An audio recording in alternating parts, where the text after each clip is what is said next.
Bismillahirrahmanirrahim. Assalamualaikum warahmatullahi wabarakatuh. Alhamdulillah wassalatu wassalamu ala rasulillah wa ala alihi wa ashabihi wa man wala. Alhamdulillah para pemirsa Al-Qasimi Center TV, pada kesempatan kali ini kita akan membahas manfaat memahami 3 madhab dalam menghafal Al-Quran. Kemudian nanti madhab metode Al-Qasimi pilihannya apa. Kemudian yang ketiga standar hafalan lancar. Kemudian yang keempat bagaimana cara melancarkan hafalan ya. Baik, pada kesempatan kemarin kita sudah membahas memahami 3 madhab. Nah, pertama mengutamakan lancarnya hafalan, kedua mengutamakan banyaknya hafalan, yang ketiga menargetkan banyaknya hafalan namun ujiannya sebagian saja. Nah, sekarang manfaatnya apa memahami 3 madhab tersebut? Yang pertama, nomor 1, jika memiliki lembaga pendidikan atau memimpin lembaga pendidikan, bisa memilih madhab keberapa. Artinya bahwa jika memiliki lembaga pendidikan adalah yayasan. Yayasan biasanya itu dimiliki oleh sebuah yayasan. Kemudian memimpin berarti bisa kepala sekolah, bisa mudir, direktur. Nah, itu bisa memilih. Intinya jika memiliki lembaga pendidikan atau memimpin, memilih madhab keberapa. Yang kedua, jika lembaga pendidikan milik orang lain, kita akan mampu menilai dan mengelompokkan, mengklasifikasikan masuk madhab keberapa. Pentingnya apa?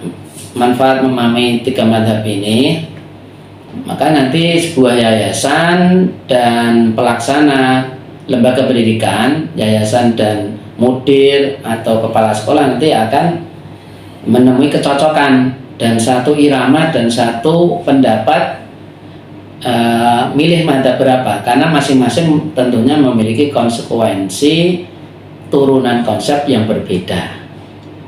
Nah, kemudian kita yang kedua adalah memahami madhab metode Al-Qasimi mengutamakan lancarnya hafalan ya. Jadi metode Al-Qasimi memilih mengutamakan lancarnya hafalan. Rumusnya materi sedikit, pengulangannya banyak, penyakitnya tergesa-gesa ya. Penyakitnya tergesa-gesa. Nah, sekarang akan kita bahas mengutamakan lancarnya hafalan. Lancarnya hafalan itu standarnya apa? Standarnya bahwa hafalan lancar itu mampu ujian 1 juz sekali duduk. Ini yang tingkatan paling rendah. Bagaimana jika belum mampu ujian 1 juz sekali duduk padahal hafalannya banyak mungkin, atau mungkin ya sedikit, bisa jadi berarti hafalannya tidak lancar atau hafalannya belum lancar. Intinya kalau belum mampu ujian 1 juz sekali duduk, hafalannya belum lancar. Itu yang pertama ya. Kemudian nanti kalau untuk standar yang kedua, hafalan lancar adalah 1 juz maksimal salah 5. Namun untuk orang umum nanti di buku yang ini ya, di buku yang ini nanti akan dijelaskan ya, bahwa kalau ujian 1 juz sekali duduk maksimal salah 10 itu, maksimal salah 10. Kalau lebih dari 10 disuruh ngulangi. Supaya apa? Supaya hafalan itu baik, dan kalau jadi imam ya tidak mengganggu makmum. Kalau imam sering salah nanti kan ganggu makmum. Nah, harapannya seperti itu. Kemudian yang ketiga, mampu menghafal 1 juz sekali duduk dengan beberapa tingkatan bacaan. Bacaan itu ada tahqiq, tartil, tadwir, dan hadr. Ya, ini menurut intonasi. Tahqiq itu paling lambat, kemudian tartil, tadwir lebih cepat, kemudian hadir yang paling cepat. Dan nanti di metode Qasimiyah ada tambahan di sini, maksudnya bukan tingkatan bacaan tetapi MTT. MTT itu menghafal tingkat tinggi di bibir tanpa suara, qomat kamit, begitu ya. Jadi MTT menghafal tingkat tinggi itu ya bisa dengan tahqiq, tartil, tadwir ataupun hadir. Nah, jadi ini standar hafalan lancar yang kita harus tahu untuk metode Qasimiyah mengutamakan lancarnya hafalan, kan harus tahu standarnya. Ini kalau ukuran 1 juz. Nah, kalau 30 juz itu minimal itu 6 hari bisa khatam dengan hafalan. Berarti sehari atau sekali pertemuan 5 juz. Ini dengan bacaan hadir. Kalau tartil, jadi ujiannya ada 2. Kalau tartil ujian juz'iyah berarti 30 kali pertemuan. Sekali pertemuan 1 juz dengan tartil. Jadi tidak hanya hadir saja yang cepat, tapi tartil juga harus bisa. Karena sebaik-baik bacaan adalah tartil. Butuh 5.000 jam. Nah, jadi semua orang punya peluang menghafal Al-Quran lancar. Ini madzhab 1 ya. Itu butuh 5.000 jam.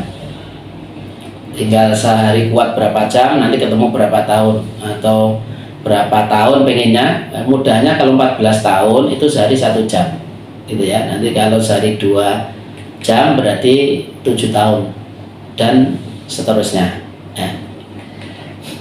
Para pemirsa Al-Qasimi Center TV, jadi ini untuk madhab pertama mengutamakan lancarnya. Kalau cuman mengutamakan banyaknya hafalan itu hanya cukup 300 jam. Logikanya bagaimana? Orang cerdas itu setengah jam bisa menghafal 1 halaman. Jadi kalau sehari 10 jam bisa 20 halaman atau 1 juz. Tapi itu hanya setoran hafalan saja, tidak lancar. Jika sehari 1 juz maka 30 hari bisa 30 juz selesai. Nah, tapi itu hafalan jangka pendek. Tentunya madzhab kedua ini langsung menghafal, ya langsung pusingun atau mumet, kemudian akan mengalami kesulitan, keberatan dalam menghafal. Murojaah juga begitu ya. Kemudian selanjutnya bagaimana cara melancarkan hafalan. Nah, ini alhamdulillah di dalam metode Al-Qasimi sudah ditemukan konsep namanya prase pas main. Pra itu sebelum, sedang, pas pasca, main maintenance atau perawatan hafalan. Ini untuk pribadi. Insya Allah prase pas mainnya akan lancar digunakan siapapun, insya Allah, baik di pondok atau tidak, paham bahasa Arab atau tidak, anak kecil atau anak tua atau orang dewasa. Nah, insya Allah bisa. Prase pas main ditemukan selama 12 tahun. Jadi pra itu sebelum bagaimana, pasca bagaimana, dan maintenance itu bagaimana. Dari pra sebelum, sedang, pasca bagaimana, pasca itu setelah, maintenance itu bagaimana. Nah, insya Allah nanti pada video berikutnya akan lebih kita jelaskan khusus tentang konsep prase pas main. Para pemirsa Al-Qasimi Center TV yang berbahagia, semoga dengan sedikit ulasan ini kita bisa menambah pengetahuan tentang konsep tahfidz dan bisa memilih madzhab keberapa. Karena kalau madzhab 1 mau hafal lancar hafalan, kedua hanya banyak, kemudian yang ketiga setor banyak dulu baru melancarkan. Itu nanti masing-masing memiliki konsep dan konsekuensi masing-masing.